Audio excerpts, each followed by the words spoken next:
নমস্কার নমস্কার নমস্কার নমস্কার নমস্কার নমস্কার নমস্কার আপনাদের সবাইকে সবাইকে সবাইকে নমস্কার জানাচ্ছে আপনাদের সৌমিত্র বসু।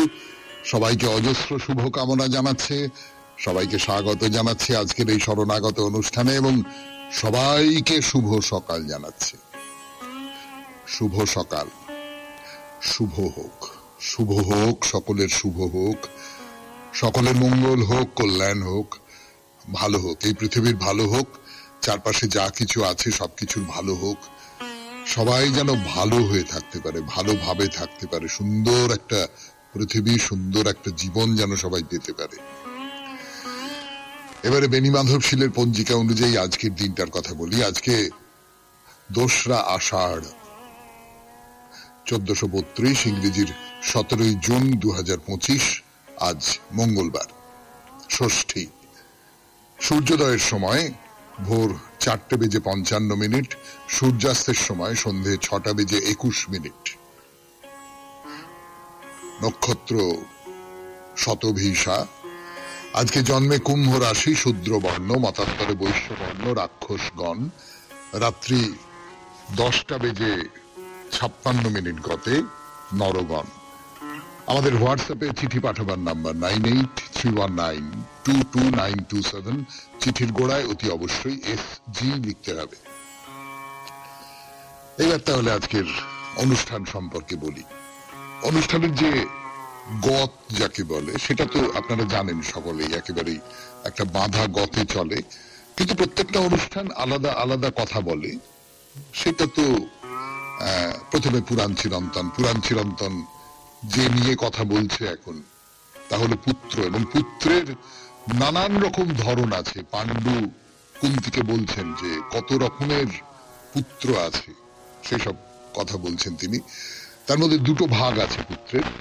একটা ভাগ হচ্ছে যারা বিষয় সম্পত্তির অধিকার পাবে, যারা পিতৃ পরিচয় পাবে ইত্যাদি ইত্যাদি, মাতৃ পরিচয় মানে কোনো একটা পরিচয় পাবে, একটা সামাজিক পরিচয় পাবে। আর একটা ধরনের পুত্রের কথাই বলা হচ্ছে যারা ওই সম্পত্তির ভাগটা পাবে না। তো সেই ভাগের মধ্যে আমরা বলছিলাম দত্ত বা দত্তক পুত্র, সেই সূত্র ধরে পুত্রীর কথা বলছিলাম। আমরা বলেছিলাম শান্তা, দশরথের কন্যা বলে যাকে জানি, ঋষ্যশৃঙ্গর সঙ্গে যার বিয়ে হয়েছিল এবং দেশে প্রভূত মড়ক দেখা দিয়েছে, তখন এই শান্তার সঙ্গে ঋষ্যশৃঙ্গের মিলনের ফলেই আবার বৃষ্টি এলো। সেই কাহিনী আমরা জানি, রামায়ণের কাহিনী। তো সেই শান্তা। আর একজনের কথা বলবো যে নারীকে, কন্যাকে দত্তক নেওয়া হয়েছিল, তার কথা বলবো। তিনি হচ্ছেন কুন্তী। তারপরে চলে যাব স্বামী বিবেকানন্দের রচনা থেকে পাঠ, এই পর্বে কর্মজীবনে বেদান্ত, 3য় পর্ব, সেখান থেকে পড়ে শোনাবো আপনাদের। তারপর ঠাকুর শ্রী রামকৃষ্ণ পরমহংসদেবের কথামৃত থেকে পাঠ, স্বামী গোকুলানন্দজির একটি অত্যন্ত প্রয়োজনীয় লেখা মানসিক চাপ জয় করার উপায়, তার খানিকটা অংশ পড়ে শোনাবো আপনাদের। চিঠি পড়ব, আর তারপরে বাইরে দূরে 92.7 বিগ FM এ শরণাগত অনুষ্ঠান শুনতে বসেছেন। আমি আছি আপনাদের সঙ্গে, আপনাদের সৌমিত্র বসু।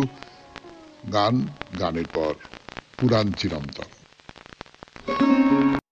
এবারে পুত্রের কথা, কিন্তু না, পুত্রের কথা বলতে বলতে চলে এসেছি আমরা কন্যার কথায়। দত্ত বা দত্তক কন্যার কথা। এই দত্তক কন্যার একটি উদাহরণ দিয়েছিলাম আপনাদের এই 92.7 বিগ FM এর শরণাগত অনুষ্ঠানের পুরাণ চিরন্তনে, শান্তা। আরেকটি উদাহরণ, সেটি হচ্ছে মহাভারতের পাণ্ডব জননী কুন্তী। কুন্তীর বাবা হচ্ছেন আর্যক-সুর। আর্যক-সুরের মেয়ে কুন্তী। এই যে কুন্তী ভোজ রাজা তাকে দত্তক হিসেবে পেয়েছিলেন। হ্যাঁ, ব্যাপারটা বলি আপনাদের। যদু বৃষ্ণি বংশের আর্য সুরের কন্যা হচ্ছেন পৃথা। এই আর্যক সুরের পিস্তুত ভাই হচ্ছেন কুন্তী ভোজ। তা কুন্তী ভোজ সুরের খুব ঘনিষ্ঠ আত্মীয়, কিন্তু খুব ঘনিষ্ঠ বন্ধুও বটে। দুজনে খুব বন্ধুত্ব। আর্যক সুর তার বেশ কটা পুত্র কন্যা হয়ে গেছে, কিন্তু কুন্তিভোজ তখনও পর্যন্ত তার কোনো সন্তান হয়নি। তো কুন্তিভোজ একদিন ওই আর্যক সুরকে বললেন যে, ভাই, তোমার তো অনেকগুলো ছেলে মেয়ে আছে, তো একটি সন্তানকে তুমি যদি আমায় দাও, আমি তাকে নিজের মতন করে মানুষ করি, বড় করি। আমার কোনো সন্তান নেই, তাই নিয়ে আমার এবং আমার পত্নীর খুব দুঃখ। তুমি যদি সেই দুঃখ মেটাও। আত্মীয়, বন্ধু এবং আর্যক সুর তিনি খুব সত্যি সত্যি ভালোবাসতেন, বোঝা যায় কুন্তিভোজকে সত্যি সত্যি তিনি, এবং তার মধ্যে একটা প্রবল ঔদার্য ছিল। তো আর্যক সুর বললেন, ঠিক আছে, ঠিক আছে, আমার প্রথম সন্তানটিকেই আমি তোমার হাতে তুলে দেব। এবং সেই কথা মতো পৃথাকে তিনি কুন্তিভোজের হাতে দত্তক হিসেবে তুলে দিলেন। তাহলে এই যে মহাভারতের কুন্তি, পাণ্ডব জননী, তিনি হচ্ছেন দত্তক কন্যা সন্তানতই। তাহলে বুঝতে পারা যাচ্ছে যে এই আর্যক সুরের যে পুত্র কন্যা, তাদের মধ্যে কুন্তি ছিলেন সবচেয়ে বড় মেয়ে, মানে ছেলে মেয়েদের মধ্যে সবচেয়ে বড়। তো কুন্তিভোজ এই মেয়েটিকে দত্তক নিয়ে তার নাম রাখলেন কুন্তি, নিশ্চয়ই তাই। আগে নাম ছিল পৃথা। এবং এই দুজনেই দত্তক কন্যা, শান্তা এবং কুন্তি, এবং দুজনেই খুব যথেষ্ট সম্মানিত ব্যক্তিত্ব ছিলেন। তো সেটা তো রামায়ণ মহাভারতের মধ্যে দিয়ে আমরা বুঝতেই পারি। আর এক ধরনের কথা বলি আপনাকে, তার নাম হচ্ছে কৃত। কৃত মানে কেনা পুত্র। এই কেনা পুত্রের কথায় ফিরে আসবো 92.7 বিগ এফএম এ শরণাগত অনুষ্ঠানে গানের পর। কেনা পুত্র বা শাস্ত্রমতে কৃতপুত্র। কৃতপুত্র কাকে বলে আপনারা সকলেই বুঝতে পারছেন যে কৃতপুত্র মানে অর্থমূল্যের বদলে বা কোনো কিছু মূল্যের বদলে বাবা মার কাছ থেকে যে পুত্রকে কিনে নেওয়া, সে হচ্ছে কৃতপুত্র। তার মানে একজনের পুত্র আছে, আরেকজনের পুত্র নেই। এবারে যার পুত্র নেই বা যাদের পুত্র নেই, যে স্বামী স্ত্রীর পুত্র নেই, তারা একজনের কাছ থেকে অর্থমূল্য দিয়ে পুত্রটি কিনলেন। সেই পুত্রটির সম্পর্কে শাস্ত্রের বিধান কি? সে সবর্ণ হতে পারে, আবার সবর্ণ নাও হতে পারে, অসবর্ণ হতে পারে। তো এই যে কৃতপুত্র, দু রকমের পুত্রের কথা বলা হচ্ছে। একটা হচ্ছে অপবিদ্ধ পুত্র, অপবিদ্ধ পুত্র আর কৃতপুত্র। মনু অপবিদ্ধ পুত্র সম্পর্কে বলছেন, যে ছেলেকে মা বাবা দুজনে অথবা তাদের একজন পরিত্যাগ করেছেন, তাকে যদি অন্য কেউ পুত্র বলে গ্রহণ করে, তাকে অপবিদ্ধ পুত্র বলা হয়।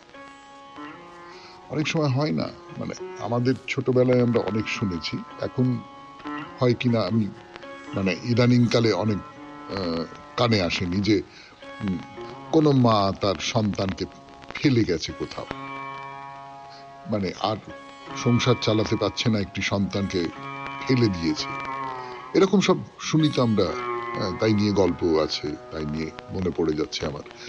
তো সেই রকমের কোন পুত্রকে আমরা বলতে পারি অপবিদ্ধ। কিন্তু কৃতপুত্র মানে হচ্ছে যাকে পয়সা দিয়ে কেনা হয়েছে।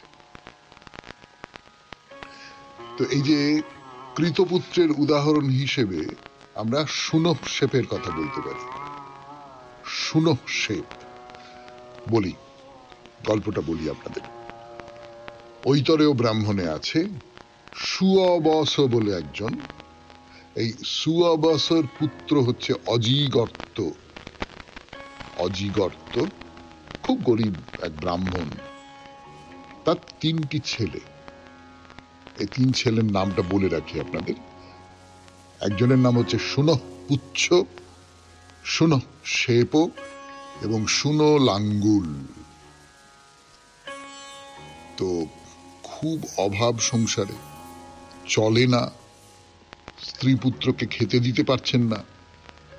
তখন তিনি সিদ্ধান্ত নিলেন যে মাঝখানের যে ছেলেটি, সেই মাঝখানের ছেলেকে আমি বিক্রি করে দেব এবং 100টি গাভীর পরিবর্তে ইনি সুনখশেপকে বিক্রি করে দিলেন। ইক্ষ্বাকুকুলের হরিশ্চন্দ্রের মহোদর রোগ হয়েছিল। মহোদর মানে হচ্ছে উদরি রোগ হয়েছিল। ছেলে জন্মাবার পর সেই ছেলেকে পশু হিসেবে কল্পনা করে তাকে বলি দিয়ে বরুণদেবের উদ্দেশ্যে যাগযজ্ঞ সম্পন্ন করবার কথা ছিল তার ছেলে রোহিত এই কথা শুনে অরণ্যের মধ্যে চলে যান। 6 বছর এখানে ওখানে ঘুরে বেড়ান এবং ঘুরে বেড়ানোর সময় ওই খুব দরিদ্র অজিগর্ত তার সঙ্গে তার দেখা হয়। তিনি 100 গাভীর বদলে তার একটি পুত্রকে বাবার যজ্ঞের জন্য নিয়ে যান, যে বাবা যজ্ঞ করবেন, তাতে বলি দিতে হবে একটি পুত্রকে, এই পুত্রকে কিনে নিলাম আমি। সে হচ্ছে কৃতপুত্র। কৃতপুত্র নিয়ে আরো কথা বলবো, কিন্তু আজকে এই পর্যন্তই থাক। 92.7 বিগ FM এ শরণাগত অনুষ্ঠানে এখন গানের পর স্বামী বিবেকানন্দের রচনা থেকে পাঠ, কর্মজীবনে বেদান্ত, 3য় পর্ব। গানের পর ফিরে এলাম। আমি আপনাদের সৌমিত্র বসু। এখন শুনবেন স্বামী বিবেকানন্দের রচনা থেকে পাঠ, কর্মজীবনে বেদান্ত, 3য় পর্ব। পূর্বোক্ত 2টি পরীক্ষার পর ধর্ম কি টিকিয়া থাকিতে পারে? যদি এমন কোন ধর্মমত থাকে যাহা এই 2টি পরীক্ষায় টিকিয়া যায়, তাহাই আধুনিক চিন্তাশীল মন গ্রহণ করিবে। যদি আজকালকার মানুষকে পুরোহিত, গির্জা অথবা কোনো শাস্ত্রের নজির দেখাইয়া কোনো মত বিশ্বাস করিতে বলা যায়, তবে সে উহা বিশ্বাস করিতে পারিবে না। তাহার ফল দাঁড়াইবে ঘোর অবিশ্বাস। যাহারা বাহিরে দেখিতে খুব বিশ্বাসী, তাহারা বাস্তবিক ভিতরে প্রচন্ড অবিশ্বাসী। অবশিষ্ট লোকে ধর্ম একেবারে ছাড়িয়া দেয়, উহা হইতে দূরে পলাইয়া যায়, যেন ধর্মের সহিত কোনো সম্পর্কই রাখিতে চায় না। ধর্মকে তাহারা পুরোহিতদের জুয়াচুরি মনে করে। ধর্ম এখন এক প্রকার জাতীয় ভাবে পরিণত হইয়াছে। ধর্ম আমাদের প্রাচীন সমাজের একটি মহান উত্তরাধিকার, অতএব ইহাকে থাকিতে দাও, ইহাই আমাদের ভাব। কিন্তু আধুনিক লোকের পূর্বপুরুষ ধর্মের জন্য যে প্রকৃত আগ্রহ বোধ করিতেন, এখন তাহা নাই। লোকে ধর্মকে এখন আর যুক্তিসঙ্গত মনে করে না। এইরূপ সগুণ ঈশ্বর ও সৃষ্টির ধারণা, যাহাকে সচরাচর সকল ধর্মেই একেশ্বরবাদ বলে, তাহাতে এখন লোকের প্রাণ তৃপ্ত হয় না। আর ভারতে বৌদ্ধদের প্রভাবে একেশ্বরবাদ প্রবল হইতে পারে নাই, এবং এই বিষয়েই বৌদ্ধেরা প্রাচীনকালে জয়লাভ করিয়াছিলেন। তাহারা দেখাইয়া দিলেন যে যদি প্রকৃতিকে অনন্ত শক্তি সম্পন্ন বলিয়া মানা যায়, যদি প্রকৃতির নিজের অভাব নিজে পূরণ করিতে পারে, তবে প্রকৃতির অতীত কিছু আছে, ইহা স্বীকার করা অনাবশ্যক। আত্মার অস্তিত্ব স্বীকার করিবারও কোনো প্রয়োজন নাই। এই বিষয়ে প্রাচীনকাল হইতে তর্ক বিচার চলিয়া আসিতেছে। এখনো সেই প্রাচীন কুসংস্কার ক্রিয়াশীল রহিয়াছে, দ্রব্য ও গুণের বিচার। ইউরোপে মধ্যযুগে, এমনকি দুঃখের সহিত আমাকে বলিতে হইতেছে, তাহার অনেকদিন পরেও একটি বিশেষ বিচারের বিষয় ছিল, গুণগুলি কি দ্রব্যের ভিতরে আছে, না গুণ ব্যতীতই দ্রব্যের অস্তিত্ব আছে? দৈর্ঘ্য, প্রস্থ, বেদ কি জড় পদার্থ নামক দ্রব্য বিশেষে লাগিয়া আছে? আর এই গুণগুলি না থাকিলেও দ্রব্যটির অস্তিত্ব থাকে কি না? বৌদ্ধ দার্শনিক বলিতেছেন, এরূপ একটি দ্রব্যের অস্তিত্ব স্বীকার করার কোনো প্রয়োজন নাই। এই গুণগুলিরই কেবল অস্তিত্ব আছে, ইহার অতিরিক্ত তুমি আর কিছুই দেখিতে পাও না। ইহাই অধিকাংশ আধুনিক অজ্ঞেয়বাদীদের মত। এই দ্রব্যগুণের বিচার আরো একটি উচ্চ ভূমিতে লইয়া গেলে দেখা যায়, ইহা ব্যবহারিক ও পারমার্থিক সত্তার বিচারে পরিণত হইয়াছে। এই দৃশ্য জগৎ নিত্য পরিণামশীল জগৎ রহিয়াছে, এবং ইহার পেছনে এমন কিছু আছে যাহার কখনো পরিণাম হয় না। কেহ কেহ বলেন এই দ্বিবিধ পদার্থেরই অস্তিত্ব আছে, আবার অধিকতর যুক্তির সহিত অপরে বলেন এই উভয় পদার্থ মানিবার কোনো আবশ্যকতা নাই। আমরা যাহা দেখি, অনুভব করি বা চিন্তা করি, তাহা দৃশ্য মাত্র। দৃশ্যের অতিরিক্ত কোনো পদার্থ মানিবার কোনো অধিকার আমাদের নাই। এই কথার কোনো সঙ্গত উত্তর প্রাচীনকালে কেহ দিতে পারেন নাই। কেবল বেদান্তের অদ্বৈতবাদ হইতে আমরা ইহার উত্তর পাইয়া থাকি। কেবল একটি বস্তুর অস্তিত্ব আছে, তাহাই কখনো দ্রষ্টারূপে কখনো বা দৃশ্যরূপে প্রকাশ পাইতেছে। ইহা সত্য নহে যে পরিণামশীল বস্তুর সত্তা আছে আর তাহারই অভ্যন্তরে অপরিণামী বস্তু রহিয়াছে। সেই এক অপরিণামী বস্তুই পরিণামশীল বলিয়া প্রতিভাত হইতেছে। শুনলেন স্বামী বিবেকানন্দের রচনা থেকে পাঠ 92.7 বিগ এফএম এ শরণাগত অনুষ্ঠানে। এবারে কথামৃত। মন, চৈতন্য। ঠাকুর শ্রী রামকৃষ্ণ পরমহংসদেবের কথামৃত থেকে শোনাচ্ছি আপনাদের 92.7 বিগ এফএম এ শরণাগত অনুষ্ঠানে। ঠাকুর বলছেন যে দেহে কষ্ট আছে, দেহে কষ্ট আছে, অপরিসীম কষ্ট। ক্যান্সারের অসুখ এবং গলায় ক্যান্সার, নানান ডাক্তার দেখছেন, তারা ওষুধ দিচ্ছেন, আরো নানানভাবে তার চিকিৎসা চলছে এবং সেই সমস্ত চিকিৎসা বেশ কষ্টসাধ্য চিকিৎসা, সেই সমস্ত কিছু চলছে। ঠাকুর তাই নিয়ে বলছেন, অনুযোগ করছেন ভক্তদের কাছে, হাসি ঠাট্টাও করছেন না কখনো সখনো, এমনটা নয় যে গরুর জিভের মতো আমার জিভ টেনে ধরেছিল একটা লোক, এরকম করে হাসি ঠাট্টা করছেন। শরীরটা আছে তো আছে, কিন্তু শরীরের পরে আছে মন, তারপরে আছে চৈতন্য, তারপরে আছে বোধি, এই সমস্ত কিছু আছে। এবং এই সমস্ত কিছুর মধ্যে কিন্তু ঠাকুরের মতন মানুষ, হয়তো একরকম করে ঠাকুরের মতন আমরা যারা নই তারাও খানিকটা দূর পর্যন্ত আশ্রয় নিতে পারে, খানিকটা দূর পর্যন্ত হয়তো শরীরকে অগ্রাহ্য করা যেতে পারে, অস্বীকার করা যেতে পারে। ঠাকুর নিজেই বলছেন যে ভাবাবেশ হলে গলার অসুখটা একপাশে পড়ে থাকে, এখন ওই ভাবটা একটু একটু হচ্ছে আর হাসি পাচ্ছে। আস্তে আস্তে শরীরকে অধিকার করে নিচ্ছে ভাবাবেশ, শরীর এক কোণে পড়ে থাকছে, তার গুরুত্ব কমে যাচ্ছে, তার যে দাবি সেইটা কমে যাচ্ছে, এই ভাবাবেশ ক্রমশ বড় হয়ে উঠছে। আবার এই সঙ্গে সঙ্গে সংসার সম্পর্কে যে সচেতনতা, সেই সচেতনতাটাও আছে। এইটা কিন্তু এটা আমরা চৈতন্যদেবের ক্ষেত্রে আপনারা লক্ষ্য করেছেন নিশ্চয়ই। চৈতন্যদেব এমন অনেক সিদ্ধান্ত নিয়েছেন যে সিদ্ধান্তগুলো আমাদের মনে হয়েছে এটা কেন করলেন, এইরকম করে কেন, এতটা নিষ্ঠুর কেন হলেন। কিন্তু চৈতন্যদেবের মনে হয়েছিল যে সমাজ সংসার আছে, একটা মানুষজন আছে, চারপাশে যে মানুষজন ছড়ানো আছে, তারা কি বলবে এইটা খুব গুরুত্বপূর্ণ। মানে আমি যদি আজকের ভাষায় বলি তাহলে বীজ রক্ষা করাটা খুব গুরুত্বপূর্ণ। একজন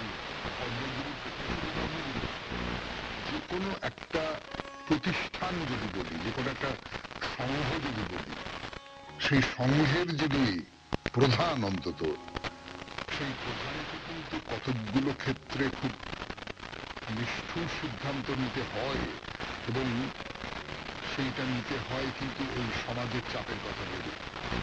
তার ফলে চৈতন্যদেব অনেকের প্রতি এমন ব্যবহার করেছেন যে ব্যবহারটা আমাদের হয়তো মন থেকে মেনে নিতে পারি না। ঠাকুরও কি বলছেন? ঠাকুর বলছেন যে আচ্ছা কিনেছে কেন, মাস্টারমশাই বলছেন আগে তাতে 2 তার আছে না, সে যাই হোক। কিন্তু ঠাকুর বলছেন একে ওর বাবা বিরুদ্ধ, সবাই কি বলবে, ওর পক্ষে গোপনে ঈশ্বরকে ডাকাই ভালো, গোপনে ঈশ্বরকে ডাকা। শুনছেন কথামৃত থেকে পাঠ 92.7 বিগ এফএম এ শরণাগত অনুষ্ঠানে। ফিরে আসছে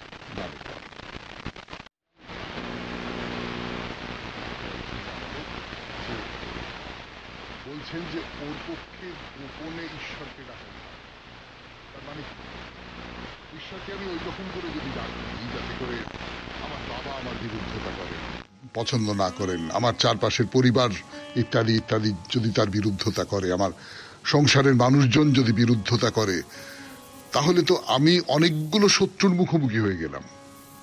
কি দরকার আছে আমি গোপনে ঈশ্বরকে ডাকি? আমি মশারির ভেতর রাত্রির বেলা শোবার আগে বা ভোরবেলা ঘুম থেকে উঠে ঈশ্বরকে ডাকি, তন্ময় হয়ে ডাকি, ব্যাকুল হয়ে ডাকি, ডাকার মতন করে ডাকি। কিন্তু আমি যতটুকু সময় পাবো, যতটুকু সময় বাইরের লোকের চোখ এড়িয়ে আমি তাকে ডাকতে পারবো, ততক্ষণ পর্যন্ত ডাকি, যাতে করে বাইরের লোক বুঝতে না পারে। এই যে একেবারে গোপনে তার সাধনা করা, গোপনে তাকে ডাকা, এইটার কথা ঠাকুর বলছেন যে বাইরের সংসারে তুমি এমনি আর পাঁচটা মাছের মতন করে জলের মধ্যে চড়ে বেড়াচ্ছ, কিন্তু ভেতরে ভেতরে তুমি একটা অন্য ভুবন, একটা অন্য ঠাকুর ঘর তৈরি করে নিয়েছ। তো তারিখটাও বলি আপনাদের। রথযাত্রার পরদিন 1885 খ্রিস্টাব্দ, আষাঢ় সংক্রান্তি, শ্রী রামকৃষ্ণ পরমহংসদেব বলরাম মন্দিরে সকালবেলা ভক্তদের সঙ্গে বসে আছেন এবং ওর খুব প্রিয়, খুব ভালোবাসেন নরেন। নরেন বলতে তো একেবারে অজ্ঞান ছিলেন, মানে স্বামী বিবেকানন্দ। তার কথা বলছেন। কি বলছেন? বলছেন নরেন্দ্রের খুব উঁচু ঘর, নিরাকারের ঘর, পুরুষের সত্তা, এত ভক্ত আসছে ওর মতো একটিও নাই। এই যে কথাটা বললেন নিরাকারের ঘর, মানে কি? মানে আমি যখন দেবতার অর্চনা করছি, আমি যখন ঈশ্বরের আরাধনা করছি, তখন আমি একটা পর্যায় পর্যন্ত আমি কোনো একটা মূর্তিকে পুজো করছি। আমার সামনে একটা রূপ দরকার, একটা আকার দরকার, তা না হলে আমি পৌঁছতে পারছি না, আমি মনোনিবেশ করতে পারছি না। ফলে আমার একটা আকার দরকার। এইবারে একটা পর্যায়ের পরে আমি সেই আকারটাকে পার হয়ে গেলাম। নরেন্দ্র সেই নিরাকারের ঘর এবং পুরুষের সত্তা। এই ঠাকুর নিজের সম্পর্কে বলছেন আমার হচ্ছে মেদি ভাব, মেয়ে মেয়ে ধরন, কিন্তু নরেন্দ্র হচ্ছে পুরুষের সত্তা। ঠাকুর কি বলছেন? বলছেন একবার বসে বসে আমি খতাই, তা দেখি অন্য পদ্ম কারুর 10 দল, কারুর 16 দল, কারুর 100 দল, কিন্তু পদ্ম মধ্যে নরেন্দ্র সহস্র দল। তার যে মহিমা, তার যে, আমি যদি দলের এই যে পাপড়িগুলোকে উন্মুখ হয়ে থাকা বলি, সে একটা বিরাট ব্যাপ্তি জুড়ে নরেন্দ্র উন্মুখ হয়ে আছে, ব্যাকুল হয়ে আছে, ঈশ্বরের দিকে তাকিয়ে রয়েছে। এইরকম অন্যেরা কলসি ঘটিয়ে সব হতে পারে, নরেন্দ্র জ্বালা।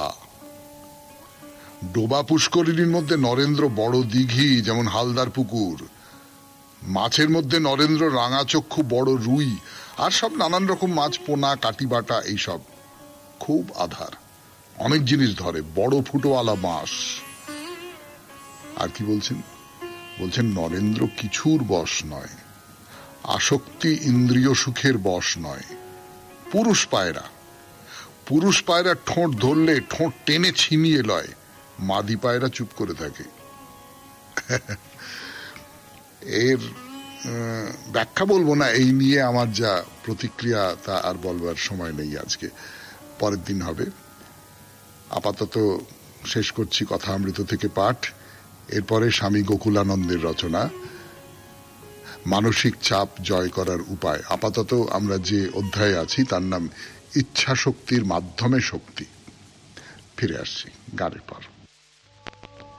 92.7 বিগ এফএম এ শরণাগত অনুষ্ঠানে এবার স্বামী গোকুলানন্দের রচনা থেকে পাঠ মানসিক চাপ জয় করার উপায়।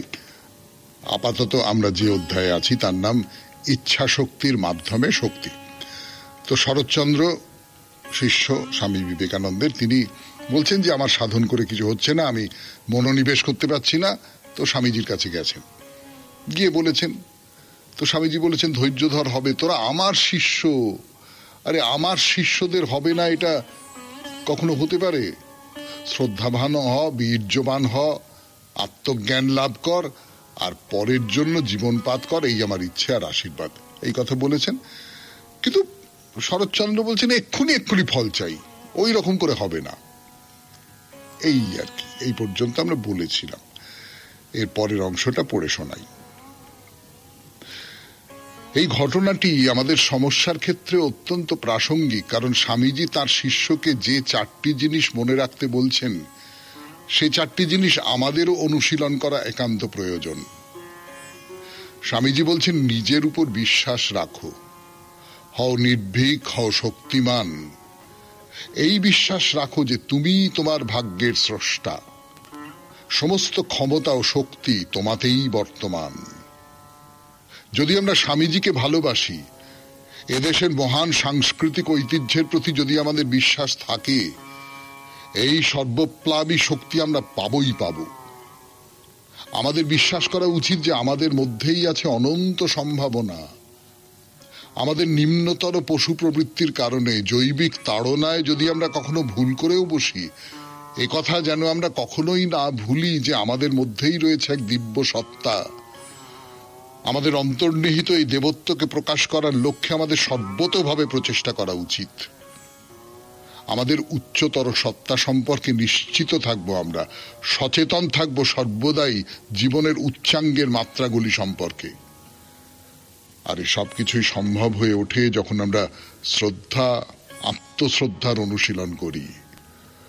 দুর্দান্ত আত্মবিশ্বাস হলো সেই আত্মবিশ্বাস যা বিশ্বাসকে পুনরুজ্জীবিত করতে সাহায্যের দীর্ঘ হাত বাড়িয়ে দেয়। আত্মবিশ্বাস আমাদের ইচ্ছা শক্তিকে বাড়িয়ে তুলতে বিশাল মাত্রায় সহায়তা করে, আর ইচ্ছা শক্তি তো আমাদের জীবনের সমস্ত সাফল্যের চাবিকাঠি। একটা কথা শুনতে স্ববিরোধী মনে হলেও তা সত্য। কথাটা হলো, ইচ্ছা শক্তিকে বাড়িয়ে তুলতে আমাদের দৃঢ় বিশ্বাস থাকা চাই, আবার ইচ্ছা শক্তিই আমাদের দৃঢ় বিশ্বাস যোগায়। আমাদের সচেতন থাকতে হবে আমাদের দিব্য উত্তরাধিকার সম্পর্কে। বিশ্বাস করতে হবে যে অসীম ক্ষমতার অধিকারী আমরা। আমাদের অন্তরে পুঞ্জিত শক্তির অবিরল ধারায় অবগাহন করতে হবে আমাদের। এই দৃষ্টিভঙ্গির উদ্বোধন করতে হবে যে সামান্যতম প্ররোচনায় খড়কুটোর মতো ভেঙে পড়া কিছু ক্ষুদ্র সত্তা নই আমরা। আমরা অমৃতের সন্তান। সমস্ত শক্তি জমা আছে আমাদের মধ্যে। এ বিশ্বাস যদি একবার জাগে, এ বিশ্বাসে যদি একবার দৃঢ়বদ্ধ হই আমরা, দেখবেন আমাদের অন্তর্নিহিত অপরিমিত বিপুল শক্তিকে সার্থক অর্থেই আমরা প্রকাশ করতে পারব। আর এইভাবেই আমরা আমাদের ইচ্ছা শক্তিকে বাড়িয়ে তুলতে সমর্থ হব। শুনলেন স্বামী গোকুলানন্দের রচনা থেকে পাঠ। ভেতরে একটা কোথাও শক্তি জেগে ওঠে না এই সমস্ত কথাগুলো শুনলে? 92.7 বিগ এফএম এ শরণাগত অনুষ্ঠানে এইবার আপনাদের চিঠি পড়ব। দেবমাল্য খাঁয়ের চিঠি। ফিরে আসছি গানের পর। চিঠিপত্র। দেবমাল্য খাঁ, ইছাপুর, নবাবগঞ্জ, উত্তর 24 পরগনা থেকে চিঠি লিখেছেন। সুন্দর চিঠি, আমাদের পক্ষে খুব জরুরি চিঠি বলতে পারি। আপনি আমার প্রণাম নেবেন। আজ থেকে বহু বছর আগের কথা। তখন মগধে রাজত্ব করতেন জরাসন্ধ। শিবের একনিষ্ঠ ভক্ত জরাসন্ধ একের পর এক রাজাকে পরাস্ত করে তাদের বন্দী করছেন। জরাসন্ধের ক্ষমতার উৎস লুকিয়ে রয়েছে পাতালে এক গোপন প্রকোষ্ঠে দেবীর পূজায়। জরাসন্ধের স্বপ্ন যে সে শত রাজার বলি দিয়ে পাতালে থাকা দেবীকে সন্তুষ্ট করবে। কিন্তু বাদ সাধল ভীমের সঙ্গে জরাসন্ধের দ্বন্দ্বযুদ্ধ। মৃত্যু হলো জরাসন্ধের, কিন্তু সেই দেবী রয়ে গেলেন পাতালে। পরবর্তীকালে খনন কার্যের সময় দেবী মূর্তি উদ্ধার করে নিয়ে যান কাশীরাজ চেত সিং। সেই মূর্তি ওয়ারেন হেস্টিংস চুরি করে নিয়ে যাওয়ার সময় নন্দকুমার দেবীর নির্দেশে মূর্তি উদ্ধার করেন এবং মন্দির তৈরির কাজ শুরু করেন। নন্দকুমারের ফাঁসি হলে নন্দকুমারের পুত্র ধুমধাম করে মন্দির প্রতিষ্ঠা করেন। বর্তমানে নলহাটি স্টেশন থেকে মাত্র 6 কিলোমিটার দূরে আকালিপুরে রয়েছে 8টি কোণা বিশিষ্ট লাল রঙের জাঁকজমকহীন মা গুহ্যকালী মন্দির। এই মন্দিরে রয়েছে গুহ্যকালী, যা ভারতবর্ষে অদ্বিতীয়। এটি দেবমাল্য খাঁ, নিবাস ইছাপুর, নবাবগঞ্জ, উত্তর 24 পরগনা। আকালিপুরের কথা আমরা বলেছি, অনেকদিন আগে বলেছি। নানান মন্দিরে ঘুরে ঘুরে বেড়াতাম, এখনো বেড়াই। তো সেই রকম আকালিপুরের মন্দিরের কথা বলেছিলাম। একবার ঘুরে দেখে আসতে পারেন। চমৎকার মন্দির, কিন্তু ভালো লাগবে। অবশ্য এই গরমে বেরোনোটা কোনো কাজের কথা নয়। এই মন্দির দর্শনটা আমরা খানিকটা ঠান্ডা পড়ুক তার জন্য তুলে রেখে দিতে পারি। চিঠিপত্রের পর এবার বাইরে দূরে 92.7 বিগ এফএম এ শরণাগত অনুষ্ঠানে আমি আছি আপনাদের সঙ্গে, আপনাদের সৌমিত্র বলে। গরমটাই পড়েছে না, প্রচন্ড গরম, হাঁসফাঁস করছে একবারে। এবং বিশেষ করে একটু যদি দুপুরের দিকটা রোদ্দুরে বাইরে বেরোনো যায় তাহলে মনে হয় সমস্ত শরীর থেকে কে যেন সমস্ত জীবনী শক্তি এবারে শুষে ফাঁপা করে দিচ্ছে শরীরটাকে। তো এই অবস্থায় আমরা এখন আছি মিরিকে। স্বপ্নের মতন লাগছে না? মিরিকে রয়েছে আমরা। মিরিকে একটা বিখ্যাত মনেস্টারি, বোকার জেধন চোয়েখর লিং মনেস্টারি, সোজা কথায় বোকার মনেস্টারি বা বোকার মঠ।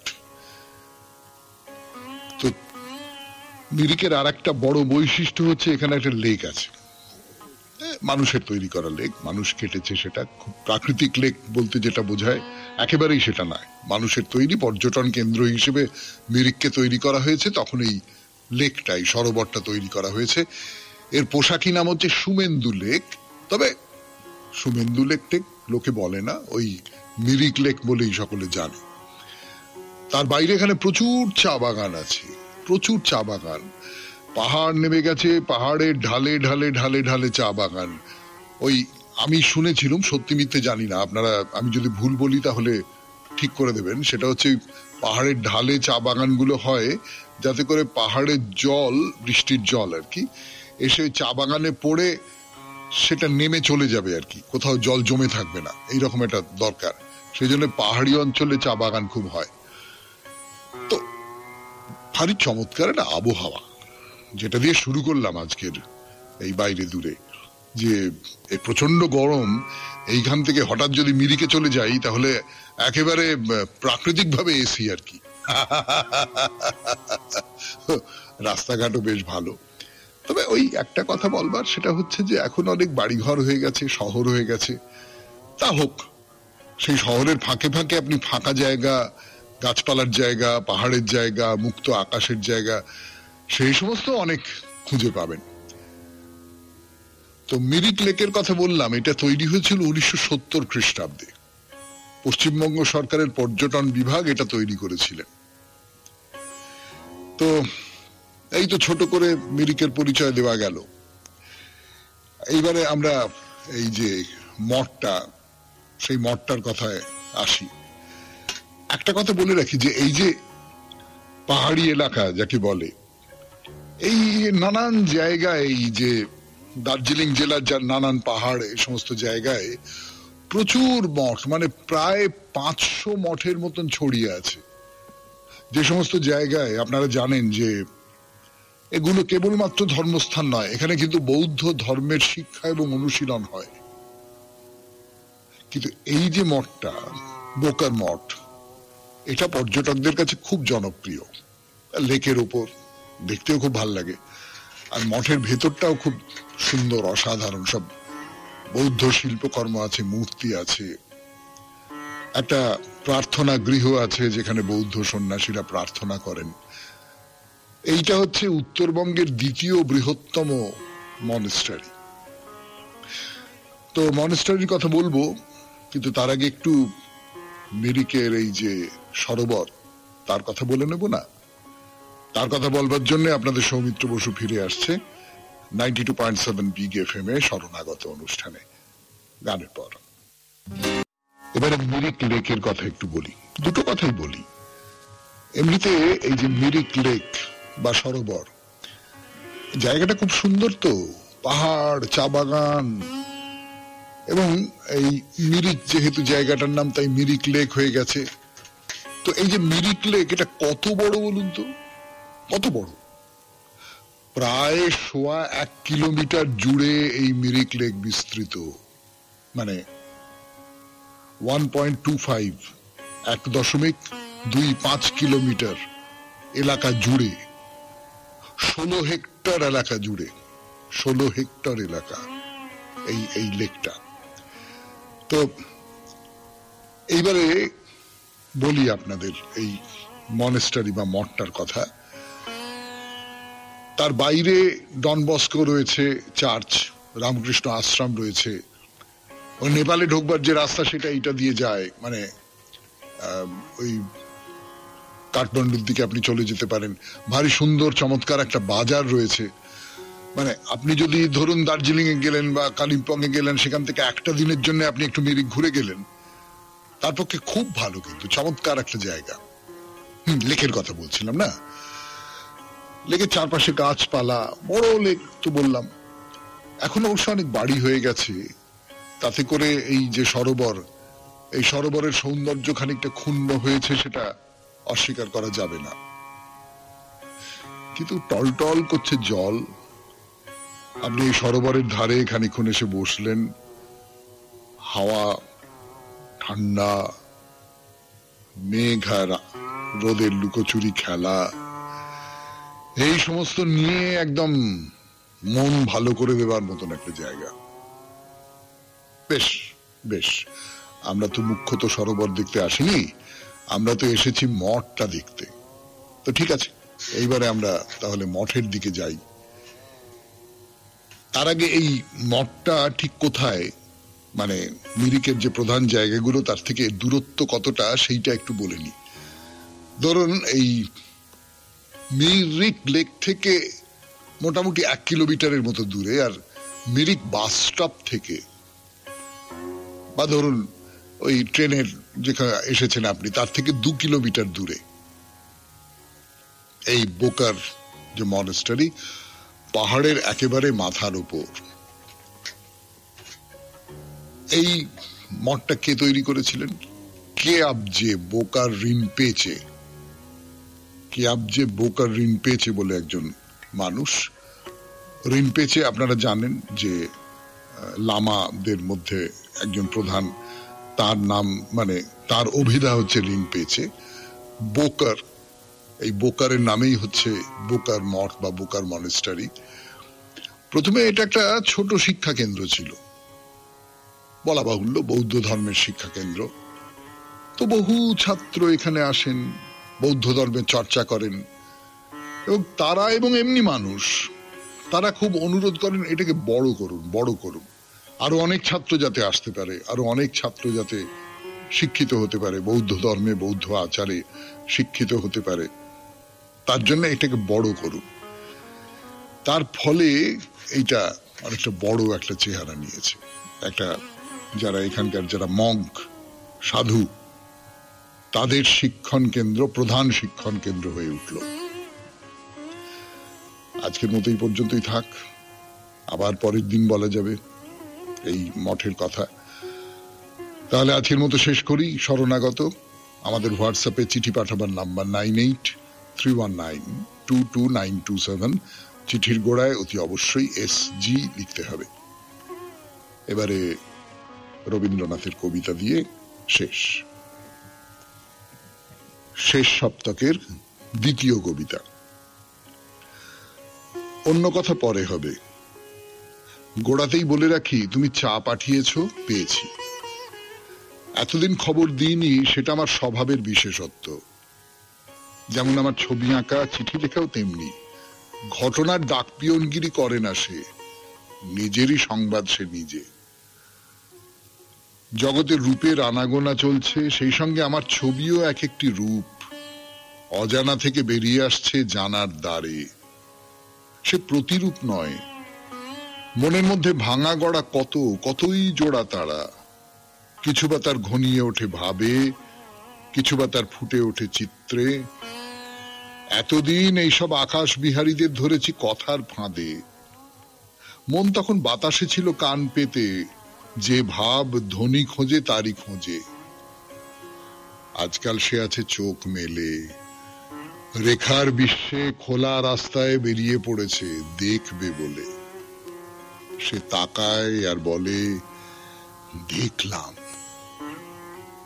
সংসারটা আকারের মহাযাত্রা, কোন চিরজাগরুকের সামনে দিয়ে চলেছে, তিনিও নীরবে বলছেন, দেখলাম। আদি যুগের রঙ্গমঞ্চের সম্মুখে সংকেত এলো, খোলো আবরণ। বাষ্পের জবনিকা গেল উঠে, রূপের নটিরা এলো বাহির হয়ে, ইন্দ্রের সহস্র চক্ষু তিনি দেখলেন।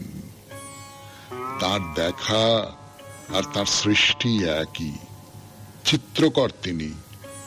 তার দেখার মহোৎসব দেশে দেশে, কালে কালে। খুব ভালো থাকবেন, আনন্দে থাকবেন।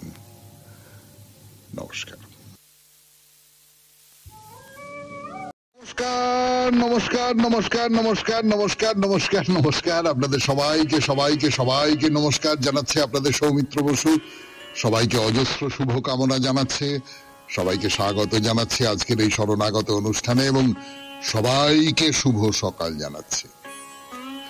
শুভ সকাল, শুভ হোক, শুভ হোক, সকলের শুভ হোক, সকলের মঙ্গল হোক, কল্যাণ হোক, ভালো হোক, এই পৃথিবীর ভালো হোক, চারপাশে যা কিছু আছে সবকিছুর ভালো হোক।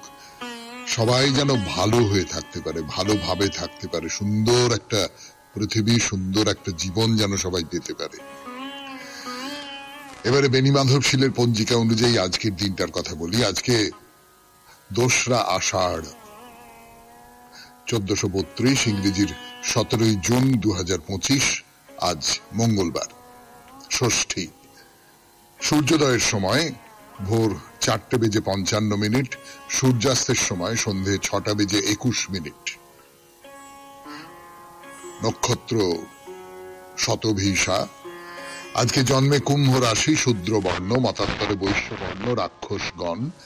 রাত্রি 10:56 গতে, নরগণ।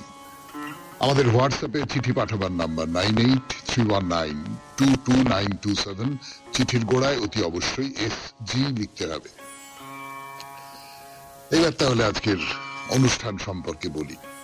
অনুষ্ঠানের যে গত যাকে বলে সেটা তো আপনারা জানেন সকলেই, একেবারেই একটা বাঁধা গতে চলে, কিন্তু প্রত্যেকটা অনুষ্ঠান আলাদা আলাদা কথা বলে। সেটা তো প্রথমে পুরাণ চিরন্তন যে নিয়ে কথা বলছে এখন, তাহলে পুত্র, এবং পুত্রের নানান রকম ধরন আছে। পাণ্ডু কুন্তিকে বলছেন যে কত রকমের পুত্র আছে, সেসব